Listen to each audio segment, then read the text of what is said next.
Oi, vamos continuar a história do Green. Vocês repararam que eu dei uma paradinha porque faltou memória, deu um monte de confusão e tal, mas tudo bem, vamos voltar da lista. Então, vamos recuperando. Os pais foram embora, deixaram a listinha, porque ele queimou todos os sanduíches e aí tinha outras opções, né?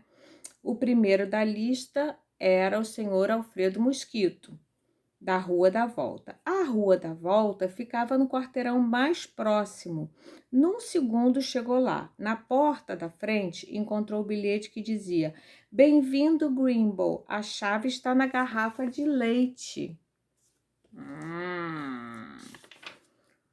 Seguindo as instruções, abriu a porta, entrou e lá estava outro bilhete.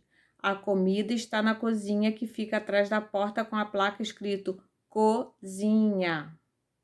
Empurrou a porta e deparou-se com um enorme pedaço de papel que dizia: Sirva-se. Ai, que generosos, né? Que bom. A cozinha da família Mosquito era grande e iluminada. Numa das paredes via-se uma prateleira de frutas cheia de bananas, limas, que são como limões, só que amarelas, um coco, uma garrafa de rum e na geladeira muita carne toda crua. Sabe o que é garrafa de rum? Rum é uma bebida, tipo uma cachaça, bebida alcoólica, não é para criança beber, né? Grimble experimentou um golinho de rum, mas não gostou. Era muito forte. Então comeu uma banana e tentou marcar um pênalti de esquerda com o coco, usando a porta como baliza. Percebendo que um pedaço de reboco veio abaixo, pensou: eu sou visita e nem na minha casa eu faria isso. Era melhor ajeitar a pintura. E aproveitando como cola a gominha da casca de banana, quando terminou, foi dar uma de explorador pela casa. Pelo que estava vendo, a família Mosquito eram um homem, uma mulher e uma criança com uma porção de roupas, ou quem sabe 3 crianças com muito pouca roupa, e também 6 gatos. Caramba, não era só a Anitta que tinha gatos, né? A família Mosquito também tinha um monte de gatos. Dos 6 gatos, ele tinha certeza, porque estavam todos numa cesta perto da escada. Será que era a casa da Anitta, gente? Junto deles, se vocês não sabem quem é a Anitta, vejam um outro filminho que tem. A Anitta sabe contar. Junto deles havia uma tigela de leite e outra tigela de carne que cheirava um pouco a peixe. Na sala, descobriu um monte de fotografias de pessoas e eram todas negras. Tinha também um mapa da Jamaica. Grimble, que não gostava de tirar conclusões apressadas, deu uma de detetive e brilhantemente deduziu que a família Mosquito era jamaicana.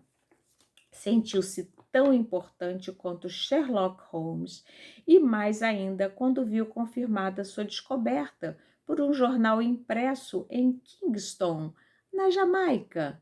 Resolveu ler o jornal. Reparou numa pequena nota na primeira página, mandando ver a receita da semana na página 7. Vocês repararam que na história do Grimble tudo é assim, vê uma coisa que depois manda para outra, parece um caça ao tesouro, né? Olha lá, olha, no jornal, na primeira página diz receita de torta de coco, na página 7. Aí tem que ir para a página 7. Pacientemente abriu o jornal na página 7 e leu: torta de coco. A torta de coco pode ser feita até mesmo por uma criança de 8 anos. Ora, como Grimble já tinha mais ou menos 10 anos, achou que seria facilíssimo fazer a receita. Levou o jornal para a cozinha e, apoiando o jornal no coco, começou a ler as instruções. Prepare a massa como de costume. Grimble pensou que isso era verdadeiramente ridículo e alegrou-se em ver que a autora também devia ter concluído o mesmo, pois continuava as instruções assim. Ai, ainda bem que ela explicava, né? Misture 1 quilo de farinha, 3 colheres das de sopa de gordura, meia colher das de chá de sal e 2 xícaras de água. Ou você pode usar massa de torta pronta. Por que você não disse isso antes, sua receita estúpida? Protestou Grimble. Vocês querem que eu repita a receita? Vocês podem tentar fazer em casa. Misture 1 quilo de farinha, 3 colheres de sopa de gordura, acho que pode ser margarina ou manteiga, né, ou óleo, meia colher de chá de sal e 2 xícaras de água. Não sei se essa receita é boa, né? Vamos ver. Mas onde encontrar uma torta pronta? Ele só conseguia se lembrar da história da moura torta, mas pensando bem, já estava cansado de velhos contos de fada e de trocadilhos infames como esse. Grimble fez uma pausa, foi até o jardim e começou a caçar um pombo que voava por ali. Depois de várias e fracassadas tentativas, o pombo fugiu e ele não teve outro jeito senão voltar para a cozinha. Continuou a ler. Para o recheio, junte 250 gramas de coco ralado, 1 colher de sopa de baunilha, 2 de melado e 2 ovos batidos. Bateu os 2 ovos e começou a procurar o coco. Tinha sumido. Estranho. Ele se lembrava de tê-lo visto na prateleira. Lembrava-se bem demais de tê-lo chutado, porque o dedão do pé esquerdo ainda estava doendo. Resolveu ler o jornal inteiro para ver se descobria um jeito de fazer torta de coco sem coco. Mas não encontrou páginas e mais páginas de letrinhas miúdas sob títulos assim: oferta de emprego, carros à venda e nada de receita de coco sem coco. Ao chegar à última página do jornal, achou o quê? O coco, porque o coco estava apoiado no jornal.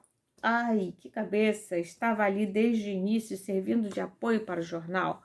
Como todos os garotos nascidos da cidade, Grimble pensava que cocos nascem em caixotes de madeira iguais àqueles que via nos supermercados, e por isso não sabia como transformar aquela coisa dura e cabeluda na carninha branca e macia que vem dentro das barras de chocolate com coco. Provavelmente ele nunca descobriria se não tivesse batido mais um pênalti de esquerda, usando como gol a mesa da cozinha.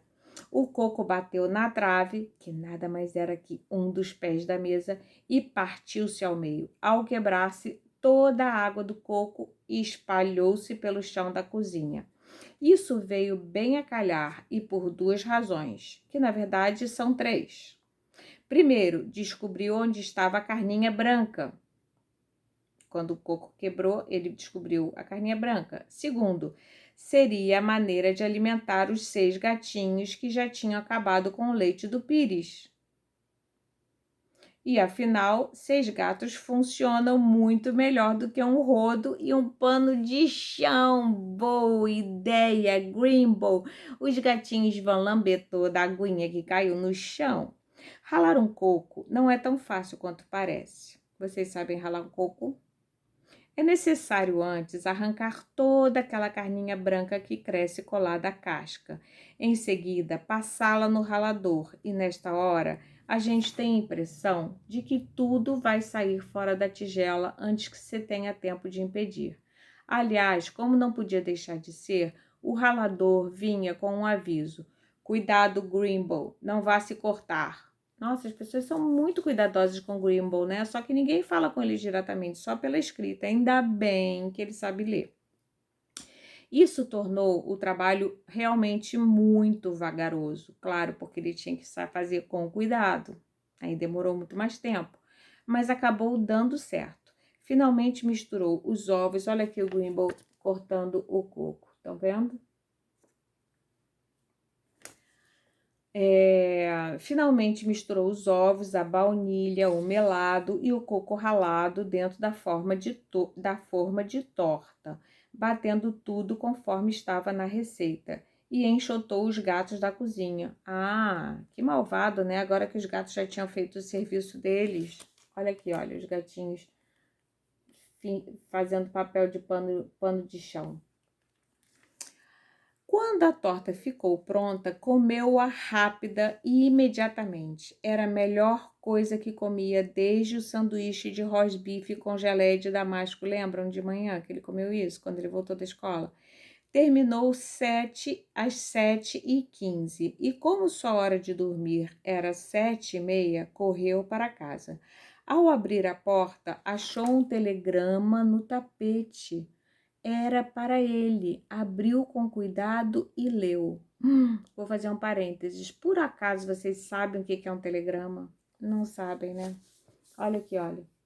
Um telegrama é uma coisa parecida com essa que não existe mais. É uma coisa muito antiga. Esse livro foi escrito, como eu já falei para vocês, eu acho, em 1968. Talvez na época que os pais de vocês nasceram. Ou talvez até na época em que os avós de vocês nasceram, sabe? Então, nessa época, não tinha Google, não tinha internet. Vocês conseguem imaginar uma época sem internet? E não tinha WhatsApp, sabe? Era uma coisa assim, e quase ninguém tinha telefone em casa. Só telefone fixo, telefone celular também não existia. Então, o que as pessoas faziam? Elas iam nos correios, ou então por telefone elas ligavam, ditavam o texto que você escreve no WhatsApp era ditado por telefone, a pessoa batia a máquina, numa máquina de escrever, e aquele papelzinho era dobradinho, bem dobradinho, grampeadinho, e mandava pelo correio e o carteiro levava na casa da pessoa. Já imaginaram isso? Pois era assim que funcionava. E quanto mais letrinhas você escrevesse, mais caro era. Era isso, era uma espécie de Twitter, né? Antigo. Só que você tinha que pagar e não era pela internet, não era instantâneo. Só que ia mais rápido, sabe? Porque, eu falei uma coisa errada. Eu falei que o telegrama ia pelo correio, mas não era assim, não. Na verdade, a moça do correio, ou o moço do correio, ligava para uma pessoa que estava no outro lugar no mundo, na cidade, onde a mensagem tinha que chegar. E essa pessoa, então, é que batia a máquina, escrevia e mandava, o carteiro mandava. Por isso que chegava mais rápido do que uma carta. Com o telegrama na mão, sim, o telegrama estava escrito: mandaremos telegrama amanhã, ponto. Beijos, ponto. Papai e mamãe, ponto. Com o telegrama na mão, ficou imaginando por que seus pais não tinham mandado as novidades do telegrama de amanhã no telegrama de hoje. Mas não perturbou-se tanto com seus pensamentos, que já estava tão cansado que achou melhor escovar os dentes, rezar e dormir, seguindo as recomendações dos pais. E assim acabou a segunda-feira do Grimble. E vamos esperar amanhã como vai ser o dia do nosso herói.